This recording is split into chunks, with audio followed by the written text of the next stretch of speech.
5 ans de plus de Macron, c'est la fin de la France. Parce qu'il veut dissoudre la France dans l'Afrique et dans l'Europe. Et il va y arriver. Il va y arriver parce qu'il est d'une habileté féroce. C'est un pro de la communication postmoderne et un séducteur.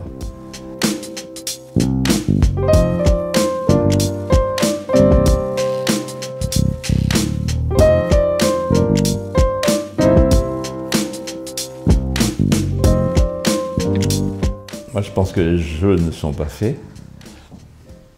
En venant vous voir, je lisais les comptes rendus de l'élection hongroise. Et en fait, les journalistes du Figaro, du Monde, titraient victoire étincelante, triomphe, en omettant de se souvenir qu'il y a 3 jours, ils donnaient les résultats des derniers sondages qui prévoyaient une victoire de la gauche, enfin des oppositions, une petite victoire, ou un match nul. Alors là, il y a un écart 55, 35, enfin c'est sans appel. Et donc la presse et les sondeurs ne se souviennent de rien. Ou alors ils nous disent « Ah mais on n'avait pas prévu l'abstention ». Ouais. Et je voudrais rafraîchir la mémoire des gens qui nous regardent. Moi je connais bien l'élection présidentielle. Non seulement il faut se souvenir de 2002, où en fait l'arrivée de Jean-Marie Le Pen a été une immense surprise, puisque on était à 10 points d'erreur dans les derniers sondages. Mais en 95, la dure était donnée 11 points derrière Chirac. Et finalement, il a terminé à 1 point, etc. etc. Bon. Donc en réalité, le sondage est un outil intéressant, mais dangereux, parce qu'il ne tient pas compte d'un phénomène nouveau qui n'existait pas dans le temps, c'est l'abstention. Voilà. Alors il y a une deuxième chose très importante. Moi je suis très prudent, parce que pour moi la question n'est pas là, la question c'est de savoir ce que dit Éric Zemmour. J'espère qu'on va en parler sur le fond, parce que ce qu'il dit est très important. Il entrera dans l'histoire en fait, à travers ce qu'il a dit. Il a fait une percée conceptuelle qui restera. Mais restons un instant sur votre question. En réalité,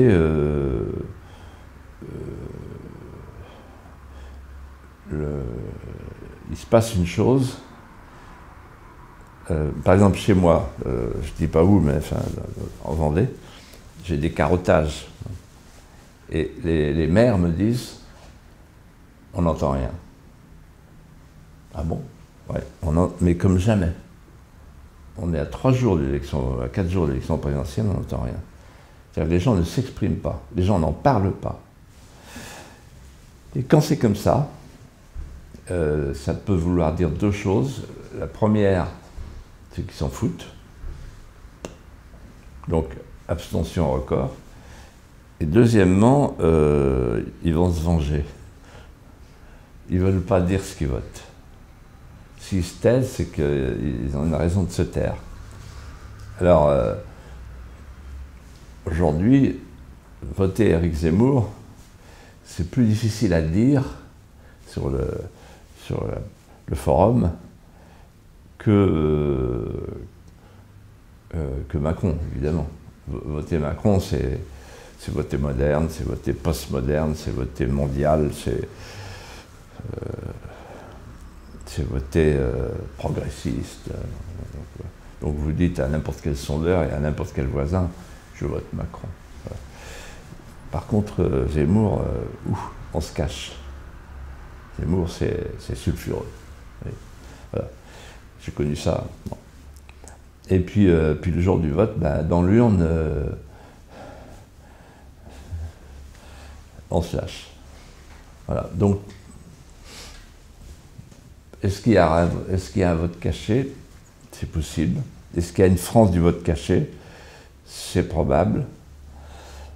Mais je suis quand même très, très prudent, parce qu'on voit bien les mouvements qui s'installent. Bon, la rhétorique des chaînes d'infos, la poussée des uns, la dégringolade des autres, bon, du calme, on verra.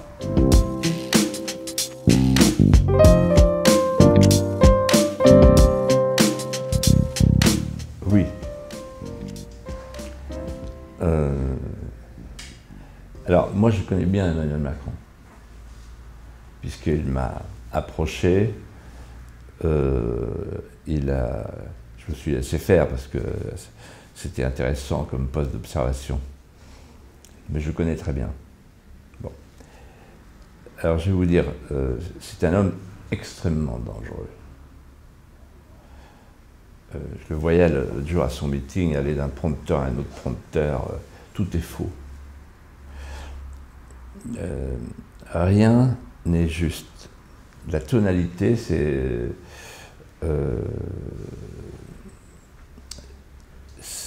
la fausseté. Mais, ça va plus loin, c'est le grand déconstructeur. C'est l'homme de la sape. On peut résumer. Il sape l'identité française. Il a parlé dans sa conférence de presse de la nécessaire transition démographique. Personne n'a rien dit.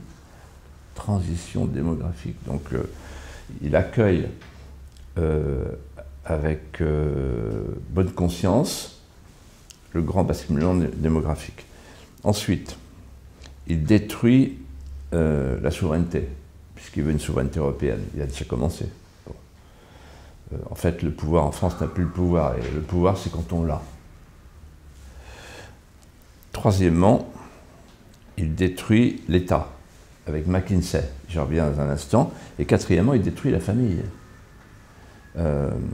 Pendant que Madame Macron, Brigitte Macron, va à Beauval pour devenir la marraine des pandas, on a l'avortement à 14 semaines. Et là, il vient d'annoncer, c'est passé totalement inaperçu, que le quotient conjugal allait se substituer au quotient familial, c'est-à-dire qu'en fait, il n'y a plus aucun avantage à se marier.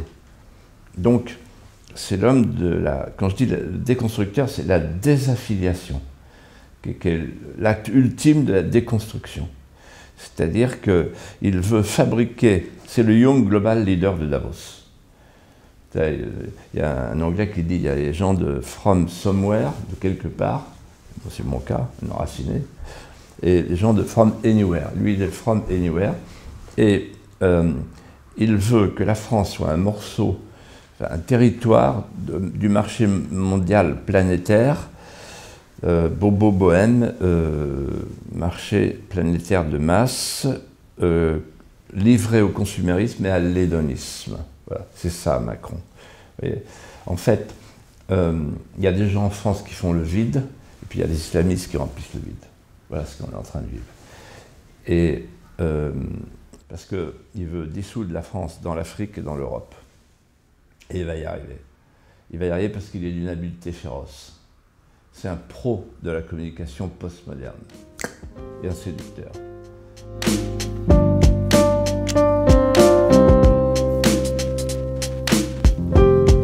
McKinsey, c'est incroyable. McKinsey, pour moi, ça me rappelle quand j'étais sous-préfet de Vendôme, je me souviens très bien, un jour, le président Giscard d'Estaing, qui habitait à Auton, dans mon arrondissement. De temps en temps, il m'appelait. Il dit, je voulais être un de mes capteurs. Et il me dit, qu'est-ce que vous entendez sur le diamant, Je dis, ah, c'est pas très bon. Du monde il pensait que ça n'atteignait que le cercle parisien des journalistes, et puis en fait, ça a été déterminant, quoi. Et là, McKinsey, c'est pareil. McKinsey, c'est pareil. Alors, en fait, le cœur de l'histoire McKinsey, il faut bien comprendre ce que c'est. moi je le sais, puisqu'il m'a raconté sa campagne.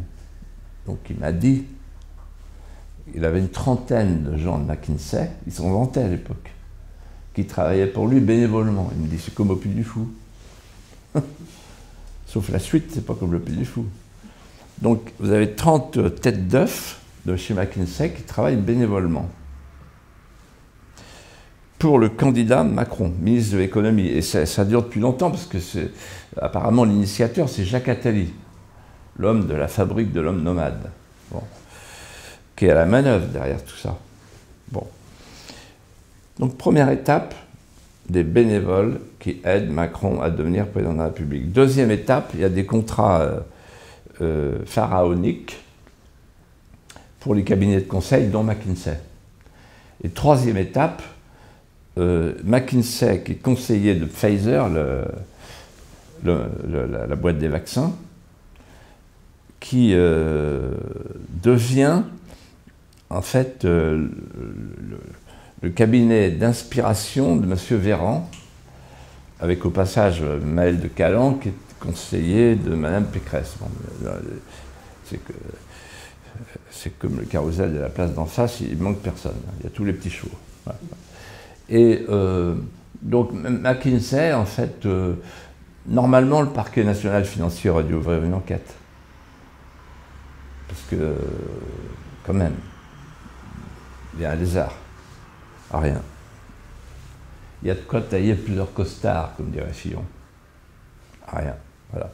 Mais je pense quand même que dans l'esprit public, quelque chose flotte qui ressemble à une suspicion.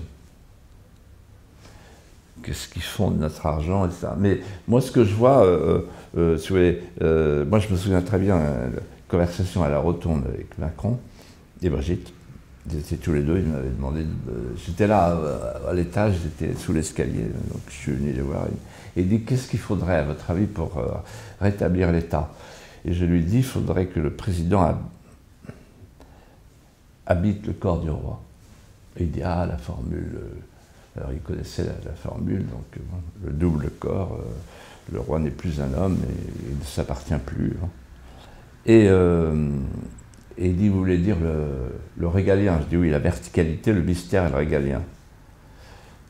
Ça veut dire la restauration de l'État.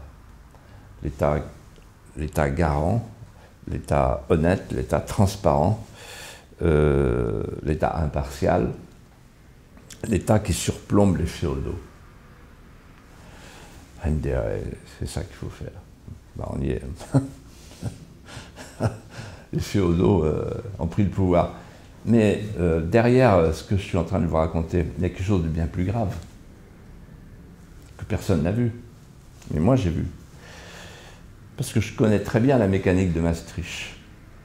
Avec Maastricht, puis le traité de Marrakech en 1994, 2 ans après, qui a remplacé le GATT par l'OMC, s'est installée une société mondiale qui voulait abattre les frontières, les nations, les souverainetés, pour le doux commerce, les interdépendances globales, les chaînes de valeur globale, etc., tout ça. Et en fait, les Américains qui sont derrière tout ça ont installé une technostructure saint-simonienne pour servir le libre-échangisme et boucler les gouvernements. Et c'est McKinsey. Donc McKinsey, ils sont partout. Et ils sont partout pour installer l'âge post-national, post-moral, voulu par les géants du mondialisme qui installent une société post-moderne et post-morale et post-nationale. Voilà. Sauf qu'il y a un grain de sable, la pandémie, l'Ukraine, et donc le retour du tragique, le retour de la frontière, le retour de la souveraineté. Donc pour McKinsey, c'est un petit coup dur quand même. Mais McKinsey, ce sont des opérateurs qui visent à anéantir toutes les souverainetés. Il y a une unité McKinsey auprès de Macron, comme il y en a une en Angleterre, en Allemagne, etc. Et donc, en fait, l'unité du monde à laquelle aspirait tant Jean Monnet dans la dernière phrase de ses mémoires, l'Europe n'est qu'une étape vers la gouvernance mondiale, tout ça se met en place sous nos yeux. Alors, on va dire, ah, Philippe de Villiers est complotiste. C'est pas moi qui suis complotiste, c'est eux. C'est une conjuration. Bernanos disait, toute l'histoire du monde moderne, c'est l'histoire d'une conjuration contre la vie intérieure. On est en plein dedans.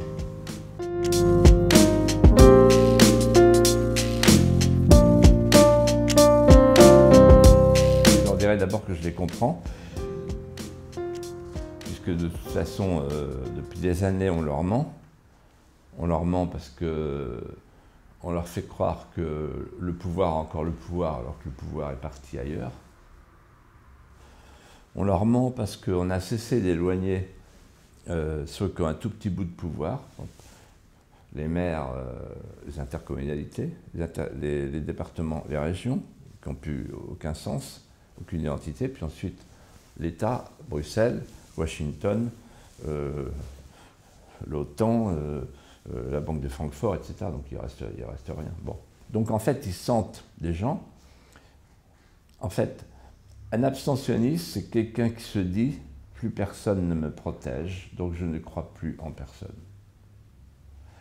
Dans un pays où l'État régalien garde sa mission de protecteur des innocents, des gens du commun, des citoyens, il n'y a pas d'abstention. En fait, l'abstention, c'est quand on pense que le pouvoir ne peut plus rien pour soi. Voilà. Et moi, j'étais président d'un conseil général en Vendée. Quand j'étais en Vendée, moi, les gens me sentaient, voilà, on faisait des choses, les gens traînaient en département, derrière le drapeau, etc., et le Vendée Globe, etc. Bon. Et il n'y avait pas d'abstention. Les gens, ils s'abstiennent quand ils vous regardent passer en disant « tu te fous de ma gueule ». Voilà. Alors c'est terrible, parce que du coup, tout le monde en pâtit. Et quelqu'un qui arrive sur l'agora et qui dit « attention, on va disparaître », il restera un pays qui s'appelle la France sur le même sol, mais qui ne sera plus la France.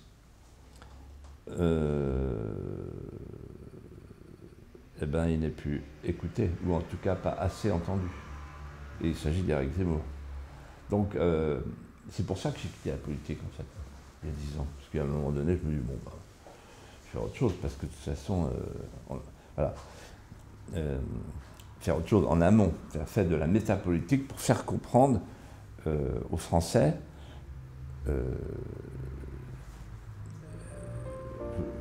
puisque vous êtes les souverains, comportez-vous en souverain.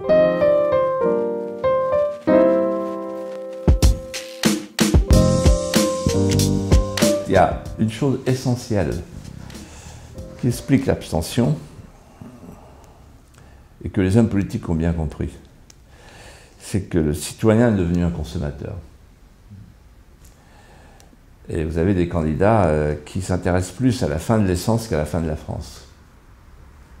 Et c'est peut-être plus rentable. Alors, effectivement, si on s'adresse aux consommateurs, là tout à l'heure je voyais sur BFM TV, il y avait un débat en disant la seule question qui intéresse les Français, c'est le pouvoir d'achat. Ah, triste pays. Alors bien sûr, c'est important le pouvoir d'achat, etc. Mais si à la fin du mois, si on évite la fin du mois, la fin du monde, mais qu'on n'évite pas la fin de la France, qu'est-ce qui restera? Rien du tout, il restera des consommateurs nomades. Voilà. Et la France, le consommateur, c'est un nomade. Il va là où c'est le moins cher. Il raisonne au consommateur. Le citoyen va là où il y a encore de l'amour. Le sien est celui qu'il reçoit. Totalement différent. Et vous avez ici, vous avez aujourd'hui un candidat, Éric Zemmour, qui fait campagne sur la place du village, entre l'église et la mairie. Et vous avez d'autres candidats qui font la campagne entre le Super U et la station. à la pompe. Et qui dit avec moi, le réservoir sera plein et ça sera moins cher. Là, on ne peut rien savoir.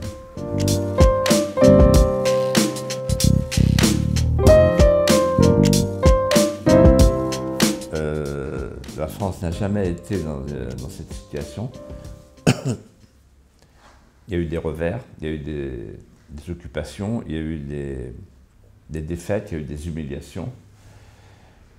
Mais il n'y a jamais eu la désaffiliation.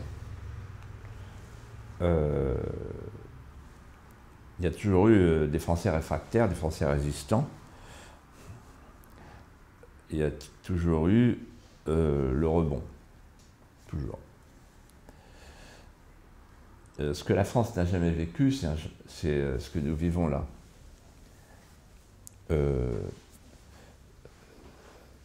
La France peut disparaître, submergée de l'extérieur par l'immigration et rongée de l'intérieur par la décomposition.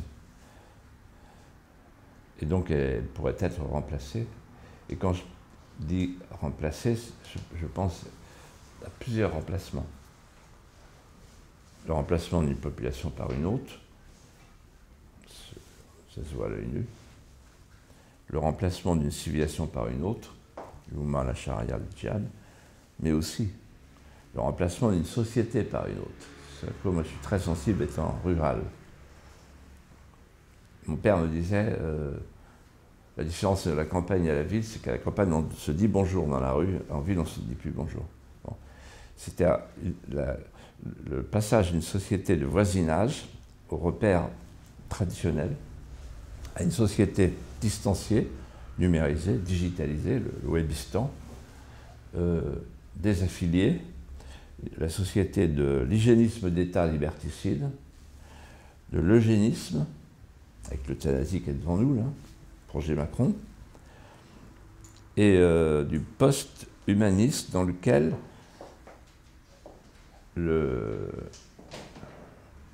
chien Douglas, pour prendre un exemple, aura plus de droits que le petit homme. C'est-à-dire qu'on peut expérimenter sur le petit homme, il n'y a aucun problème, c'est même recommandé. On peut faire des chimères homme-animal, aucun problème. Mais si tu touches au panda de Beauval, alors là tu vas en tôle. Et donc c'est un basculement. Bon. Et ça, c'est la première partie de votre question. Donc, il y a un triple remplacement. C'est-à-dire, c'est une autre France. C'est la France mondialisée d'Emmanuel Macron, qui considère la France comme un terrain d'expérimentation. C'est un laborantin, c'est un apprenti sorcier, c'est un alchimiste. Il est là avec Brigitte qui regarde, éberluée. Il a ses cornus, il fait ses mélanges. Il dit ça sera la France demain. Voilà. Mais comme toujours, l'histoire n'est pas écrite. Parce que comme toujours, et je parle avec mon expérience personnelle, il suffit d'un mec pour tout dérégler. Il suffit d'un doigt pour déranger la tectonique des plaques. Et d'ailleurs, celui qui a très bien dit ça, c'est Lénine. Donnez-moi 1000 hommes, quand il était à Saint-Nazaire. Donnez-moi 1000 hommes et je change le destin de l'humanité. C'est ce qui s'est passé. Et donc, en fait, moi qui suis vendéen,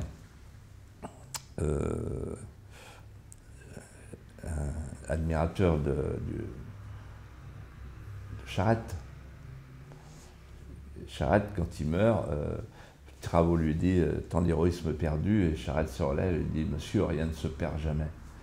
Et en fait, c'est la naissance du minoritaire. C'est-à-dire, à partir du moment où il meurt, la cause ne meurt pas. S'il avait voulu vivre, la cause serait morte. Et grâce à ça, la Vendée ne meurt pas. Grâce à cette phrase. Donc, un homme. Et donc là, en fait, je vais vous dire ce qui va se passer. Pendant toute cette campagne, j'étais auprès d'Éric Zemmour, peut-être que vous allez m'en parler. je me suis absenté du forum pour être tout à lui, à sa campagne, pour lui réserver ma parole, mes pensées et ma créativité, donc sans jamais me disperser. Là, je parle pour la première fois.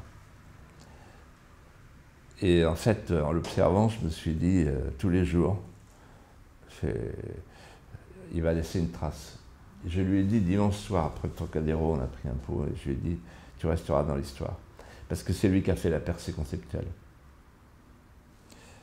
En fait, il a fait deux percées conceptuelles, une tactique et une stratégique. La percée tactique, c'est l'union des droites. C'est-à-dire qu'il a fait sauter le cordon sanitaire. Donc c'est fini, les cordons sanitaires. On a la mort de LR, tout va se recomposer, c'est fini. Le coup de Mitterrand, cordon sanitaire, vous imaginez l'expression. Hein. C'est-à-dire il y a des lépreux, ils utilisent l'expression, ils voudraient nous faire marcher avec une crécelle. Bon. Et donc la droite, elle a marché avec une crécelle pendant 40 ans. La pauvre Pécresse, avec sa crécelle. Ça se termine par Sarkozy sifflé, etc. Enfin, Douglas qui s'est barré. Bon. Que peut-être aller rejoindre les chars de marine. Enfin, on ne sait pas où il est passé. Il ne vote plus, en tout cas. Donc, c'est la liquéfaction. Bon.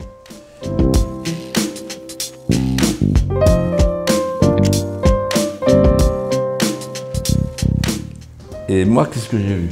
Une jeunesse incroyable, la jeunesse de France, l'intelligence française, l'intelligence de l'avenir. La jeunesse de France, elle est avec Zemmour. C'est des milliers de jeunes partout. Et il me serrait, il dit merci. Je dis merci de quoi? Et donc, en fait, ce sont des sauveteurs.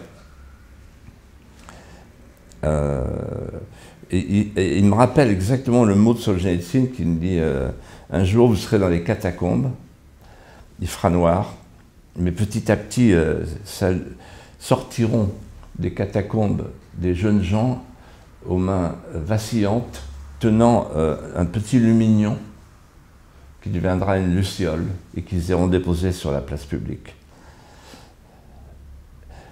Et vous sortirez du stade ultime d'épuisement spirituel dans lequel vous êtes. Et donc en fait, la France renaîtra non pas par les, comme croient les politiciens, par le retour de la croissance, le retour de la prospérité, mais le retour de l'esprit. Vous savez, je vais vous dire quelque chose, parce que moi, j'ai rien à gagner.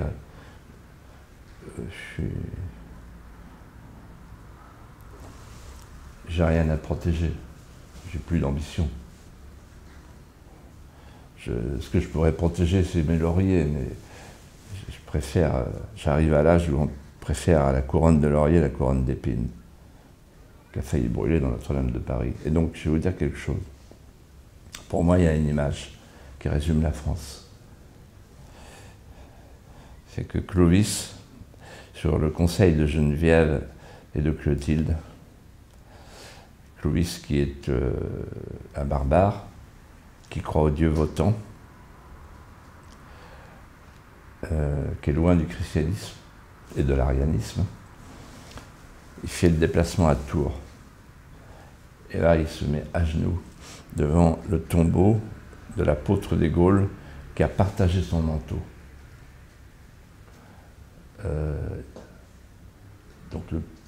Donc qui a fondé l'idée du christianisme en France sur la charité. Et il repart à Reims, et Rémy lui dit « dépose tes colliers ». Donc le passage du manteau au collier. Les colliers, c'est des insignes païens. Et là, Clovis, une fois baptisé, va être l'homme qui va faire l'unité. Donc il prend la charité, il fait l'unité. La charité est oblative, l'unité se fait dans la fermeté, parfois la sanction. Et Qu'est-ce qui se passe avec le Saint-Crème? Il devient intouchable. Et quel est son premier geste le lendemain, qui sera perpétué par tous les monarques? Et l'intouchable va toucher les écrouelles, c'est-à-dire il va toucher le pire du pire, le comble de la pauvreté, de la contagion. Et c'est ce contact entre l'intouchable et celui qui est touché qui en fait crée 1500 d'histoire de France. Et ça ne peut pas s'effacer. Donc il faudrait brûler les livres, brûler nos aides-mémoires, raser tous nos monuments, pour que d'autres peuples s'installent avec une autre civilisation qui n'est pas la nôtre.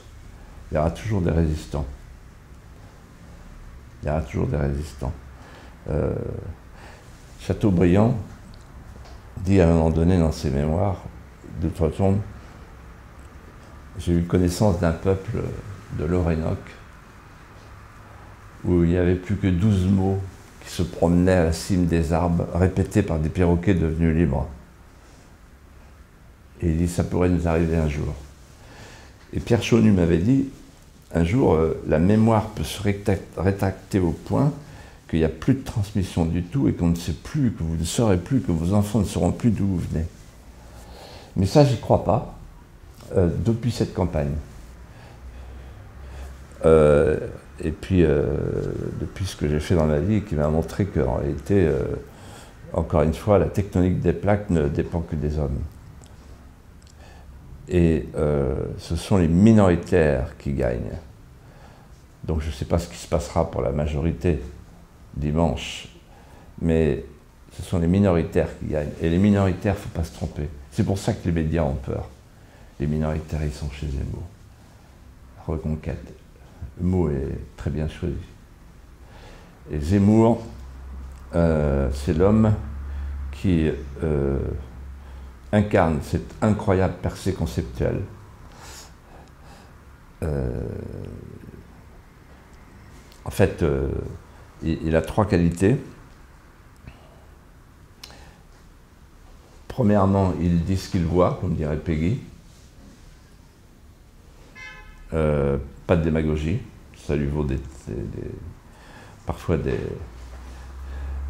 des contrariétés. Deuxièmement, il sait ce qu'il faut faire, c'est-à-dire sauver la France et pas simplement la réformer. Et troisièmement, et sauver la France, ça veut dire sauver la langue, l'art de vivre et nos souvenirs. Et jamais baisser la tête. Et troisièmement, et surtout, pour paraphraser Zemmour, surtout, le courage. Le courage physique. Il en a s'y trempé. Je peux vous le dire. Et en fait, voter Zemmour, c'est voter instinct français. Non, on ne va pas mourir. Voilà, c'est ça, le vote Zemmour. Donc c'est le vote vital. Alors on est loin du vote d'anticipation, le vote utile, ça. Enfin, vous allez peut-être m'en parler, mais le vote vital. Voilà. Et moi je suis fier d'être son ami. Ça fait 36 ans qu'on se connaît. Je peux vous raconter. Hein. J'ai un garçon incroyable, incroyable. Il lâchera pas.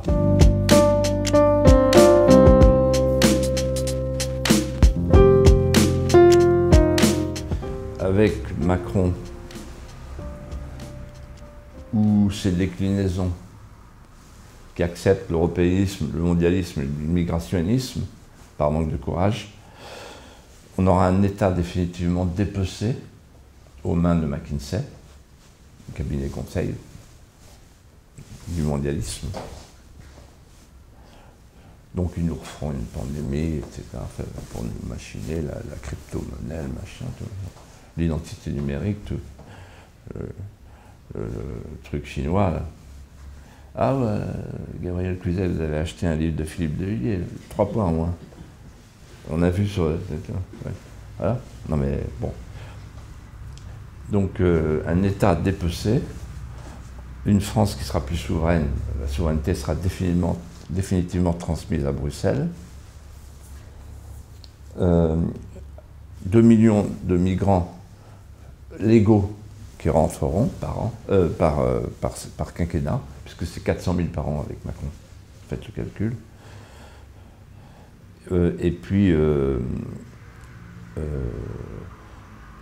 la fin des voisinages et des affections stables, la stabilité de la société. C'est-à-dire, moi, le professeur Lejeune m'avait dit, j'ai eu la chance de le rencontrer en 1976, il m'avait dit, de toute façon, si on lâche sur la vie, tout suivra. Et il avait une phrase que j'ai vraiment dans mon cœur. Vous assisterez, Philippe, à la déshumanisation progressive du monde par l'effacement planifié du visage de l'homme. Et donc en fait, Macron, il défait le tricot, il continue. Donc il y a la PMA, il y a la GPA, le genre, transgenre, l'école, les gens qui nous regardent et qui s'apprêtent à voter Macron, la question est fondamentale, la question du genre.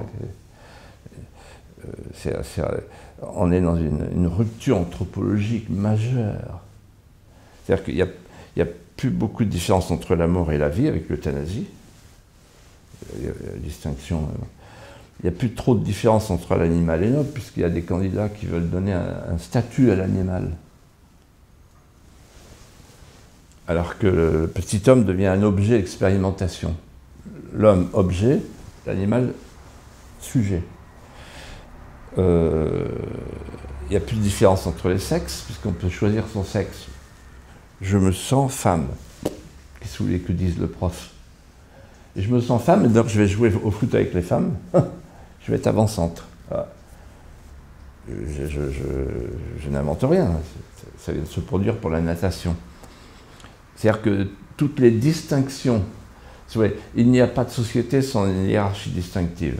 Et il n'y a pas de société sans la distinction de ce que la nature nous offre et ce que la culture nous voilà. Et puis surtout, il n'y a pas de société si on n'ose pas considérer que l'homme est comme les plantes, il a besoin d'humus et de lumière. Or, l'humus, on nous déracine, on coupe nos racines, donc il n'y a plus de sève dans l'arbre.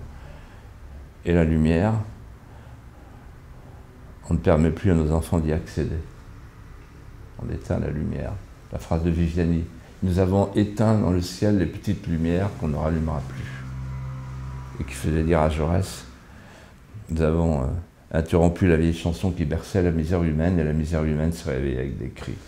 Nous y sommes. Bravo. Bravo, monsieur. Mais il y aura des gens...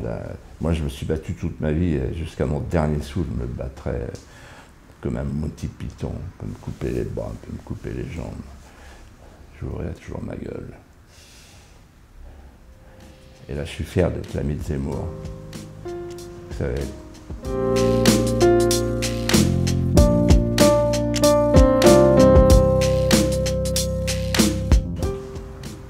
J'ai assisté à des scènes pendant cette campagne,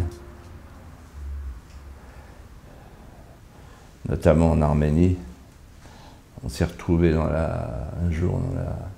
Enfin, on était le plus vieux monastère arménien, Korvarapsep.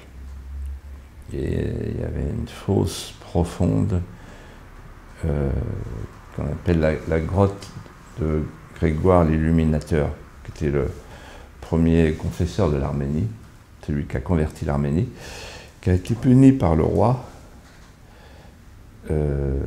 parce qu'il voulait convertir l'Arménie et que le roi ne voulait pas. On est tout près du mont Ararat, où a été déposée, selon la légende, l'arche de Noé. Et on descend le long d'une petite échelle tous les deux, dans le noir. C'est très profond. Et c'est là que Grégoire, l'Illuminateur, a été enfermé, puni par le roi, pendant 13 ans. Et guetté par les scorpions, les serpents, on lui jette à manger, 13 ans. Et au bout de 13 ans, le roi le gracie parce qu'il est malade. Et peut-être que avec son Dieu, Grégoire va pouvoir le soigner, le guérir, et le faire monter. Et Grégoire l'embrasse. Et on se raconte cette histoire tous les deux. Il y a une petite bougie vacillante qui nous éclaire, les parois sont suintantes, mais ça n'a pas bougé. Et là, en fait, on a tous les deux les larmes aux yeux, parce qu'on sent, on revit la scène.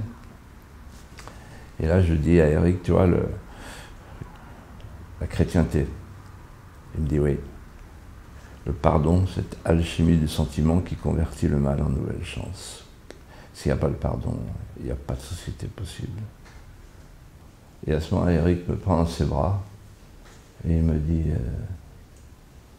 ah, c'est beau la chrétienté. C'est beau la chrétienté. Voilà, simplement, il y a des gens qui en ce moment diront c'est ridicule. Mais c'est le ridicule de la civilisation. Donc laissez-nous ça, s'il vous plaît.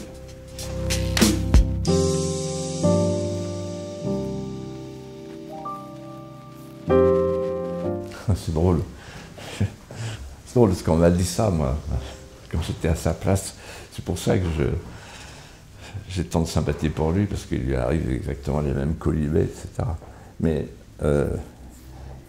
Gabriel, je vais vous dire quelque chose. Vous savez très bien dire. Vous savez très bien ce que je vais vous répondre. C'est toujours celui qui sonne le tocsin qui est considéré par tout le village comme responsable de la foudre ou de la guerre. Seulement, il a averti. Après, il disparaît. En fait, là, Gérard Collomb, l'ancien ministre de l'Intérieur, a dit « Nous sommes dans un côte-à-côte qui pourrait se terminer en face-à-face ». Les politiciens, depuis 40 ans, cédant à la politique du renoncement, pour prendre un mot de général de Gaulle, ont installé en France une société, une contre-société. On est au bord de la guerre civile. On le sent bien. Et pour moi, la racaille, les caïds, tout ce qui se passe, c'est le prélude. Ce que dit très bien Boilam Sansal. Ça commencera par le djihad de l'insécurité, qui est la première opération pour déstabiliser une société. Donc ça commence par la racaille, et puis après, ben, c'est la démitude. La racaille, la démitude, mais ça prend du temps. Je voudrais dire une chose qui n'a jamais été dite. Enfin, récemment dans cette campagne.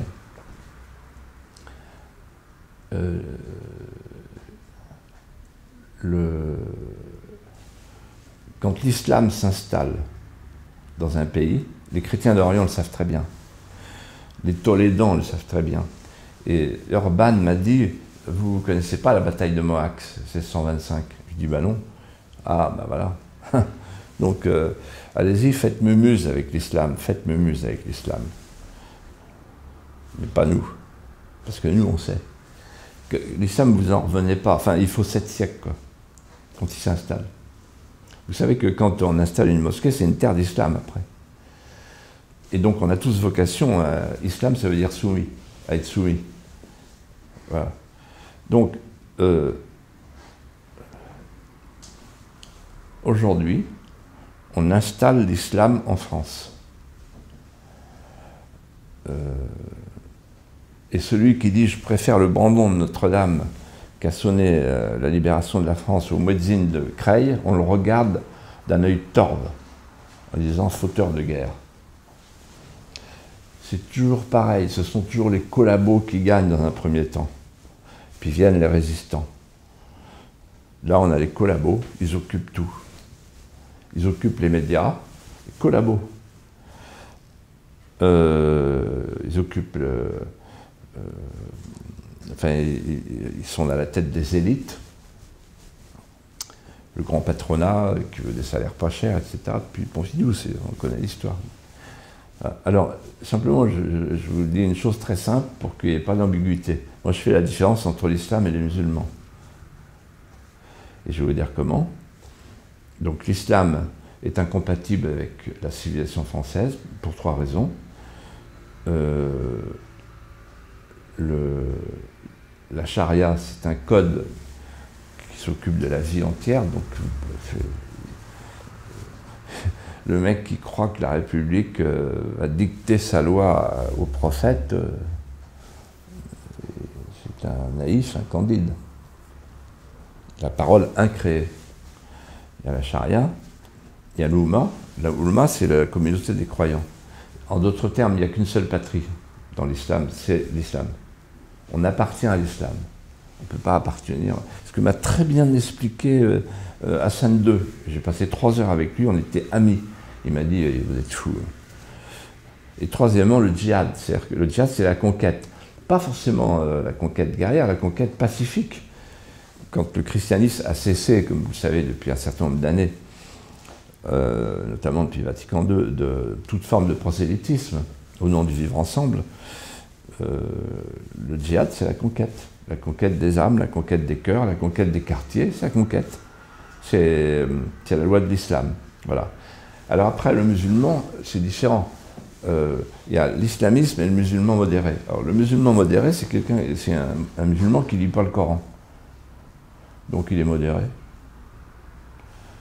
Un islamiste, c'est quelqu'un qui lit le Coran. Donc c'est le contraire de ce qu'on croit. Le musulman, l'islamiste, voilà.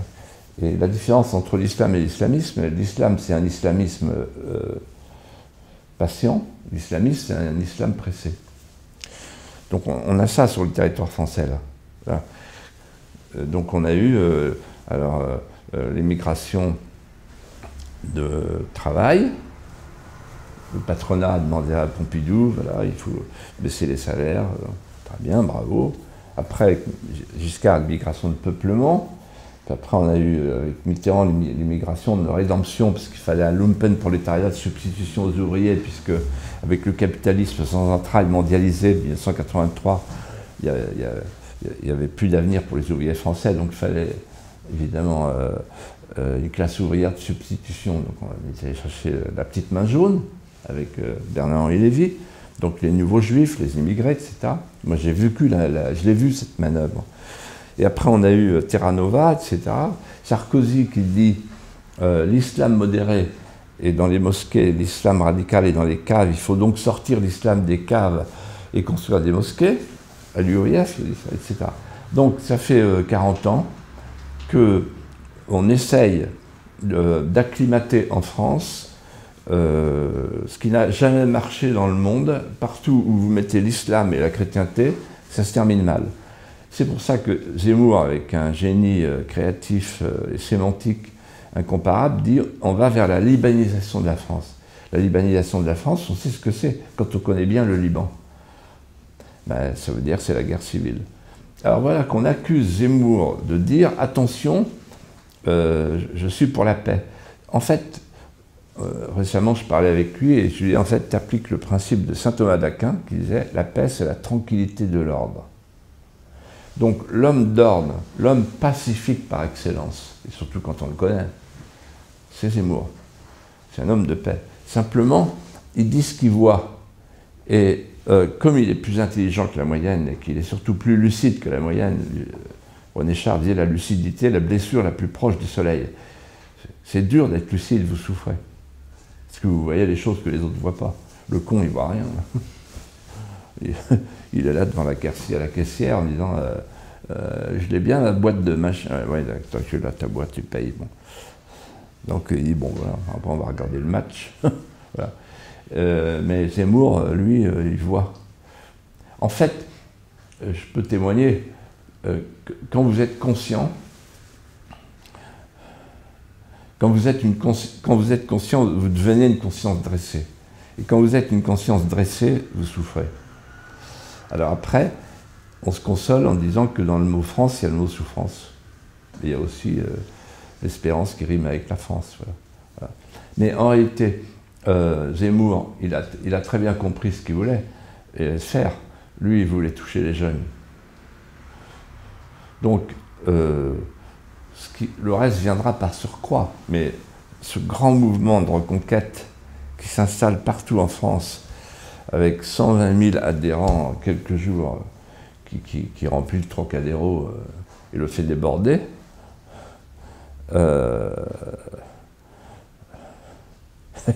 avec Mme Pécresse qui n'a pas compris ce qui se passe. Elle a 4000 obligés, des obligés alimentaires, qui suivent Sarko, leur chef quand même, leur fondateur. Vous imaginez les pèlerins à Lourdes qui suivent Bernadette Soubirous. Putain. Voilà. Et donc Zemmour, lui, il fait pas siffler la France. Et quand il dit « je veux sauver la France », vous vous rendez compte, ce petit juif berbère, un jour je lui dis « mais qu'est-ce qui fait que tu aimes la France de manière aussi passionnée ?» Parce qu'il me disait, moi, devant un arceau, un petit arceau de village, une petite fontaine ancienne du Moyen-Âge, j'ai la chair de poule. Je dis, mais qu'est-ce qui fait que toi, qui viens d'ailleurs, et il me répond, quand j'ai tenu la main de mon père dans les derniers moments, il m'a dit, Eric, mon petit Eric, je me suis approché parce qu'il parlait à voix basse, essoufflé. Il m'a dit, Eric, n'oublie jamais, jamais.